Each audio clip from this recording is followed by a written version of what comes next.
InFocus was actually a magazine slash current affairs show, and the great thing about it is that we had young people from different schools, from Epsom to Papakura High, to Ngātapuai, to Auckland girls coming in, and they would go and get their little camera sets and go out and make stories or find stories and tell stories. So we had lots of young people running around, which is why TV3 kicked us out, and we ended up in the garage next door, which we loved because it was like a hangout den. There were editing suites for the kids.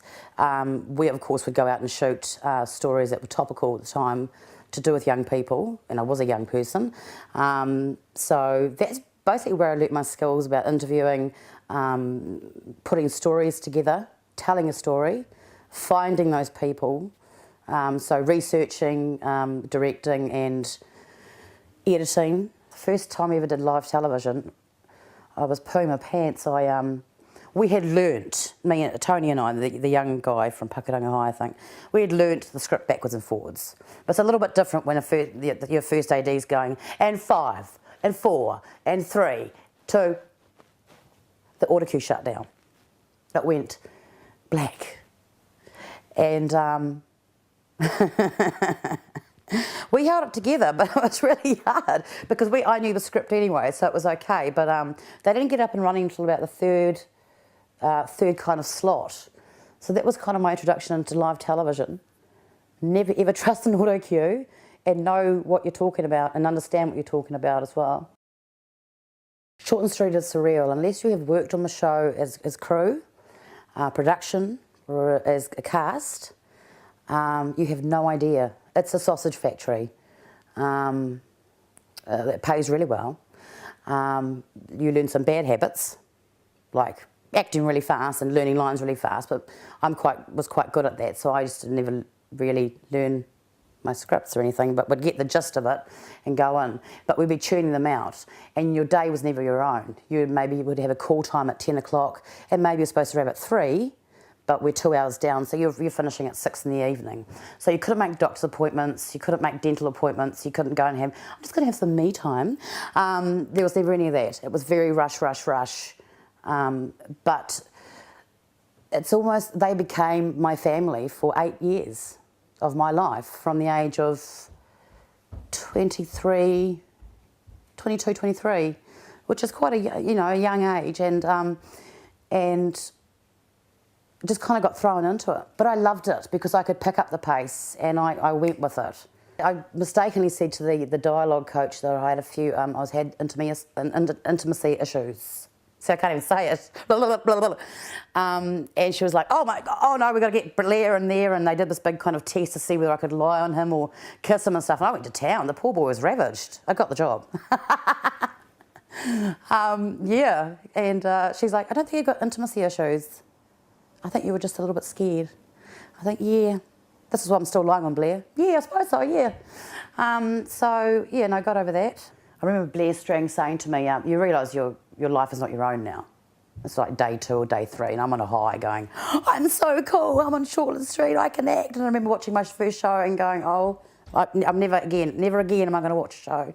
Because I totally overacted. I had to make eyes at Rangi, and I was like this. That would have scared anybody off, Māori or Pākehā.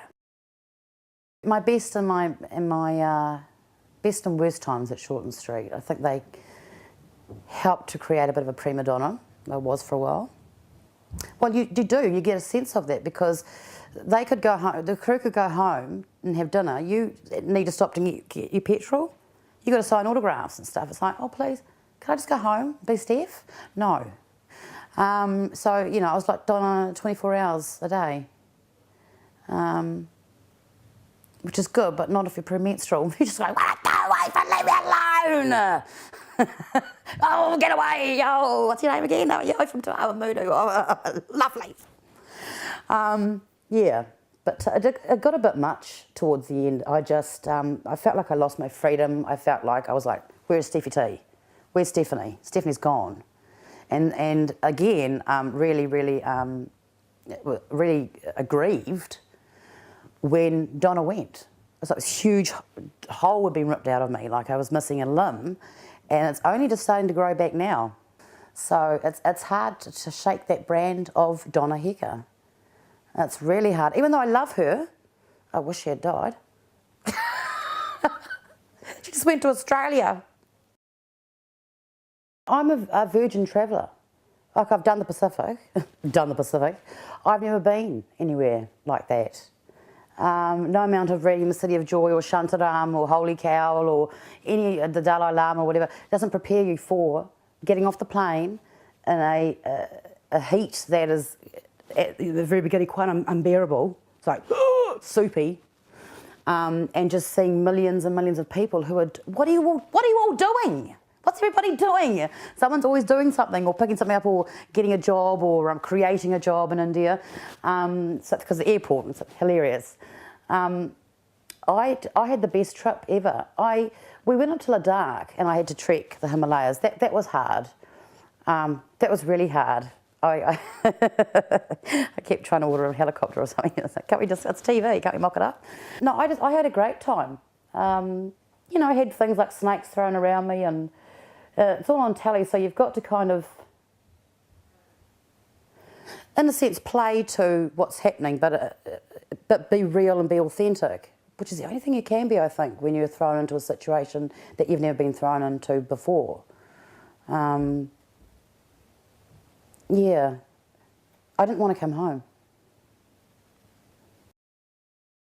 That was just awesome. I got to work, I had like hundreds, sitting in a room with hundreds of years of experience of acting with Alona Rogers, John Bache, Tony Barry, Elizabeth McRae, Bruce Allpress, Ken. You know, I actually spoke like this for quite a while afterwards, and Lizzie Astor, you know, very, very well, you know, learned and stuff, because I was hanging out with all these old thespians who talked about radio plays and stuff that I was like, what? Well, there were plays on radio? Because I was the baby in the group, so they used to all like, you know, be, Alona was my mummy as such. That was a great film to work on. I play the caregiver, so I got to wash their bums and stuff. Yeah. And what was that like? Great. I had the best time. I learnt so much. Tony Barry, he's amazing. We had some really big talks about just being and not taking things so seriously or taking them so personally, which I tend to do. Or worrying about the lights, or wanting to help the guys cable. I'm one of those people. Is this going to cut from here to there, or with it? You know, putting my nose in, as big as it is, into other people's departments. Not cool. He was trying to tell me, you need to work on your character. That's your job. That the first AD's job. That's his job. Rosanna was, in a way, the warmth in the film, the flavour in the film, the pigment in the film, call it what you will.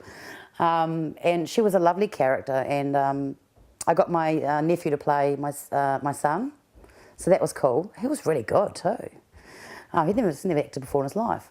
Yeah, no, it was a great film to work on. The thing with film and the thing with like something like Shortland Street is that Shortland Street's like, film was like, and then for like 18 years later it gets shown and you're like, oh, I look so good there. Yeah, it's a long process. But I love the space that you're given as an actor to go out and find that character and find her relationships with different characters and stuff, and the relationship with herself. So that was nice. And I love the way that Stephen let us play a lot. With the lines, he let us play. There are a lot of directors out there that don't let you play. They go, you're going to stand there, say that, then you're going to think about a cup of tea, move to the kitchen, come back, sit down. Now let's just play. Okay, I can't really do that because you've just told me what to do. Do you know what I mean? But Stephen gave us that space to do it, and it was awesome. As a first film, a feature, to jump into, it was probably the best.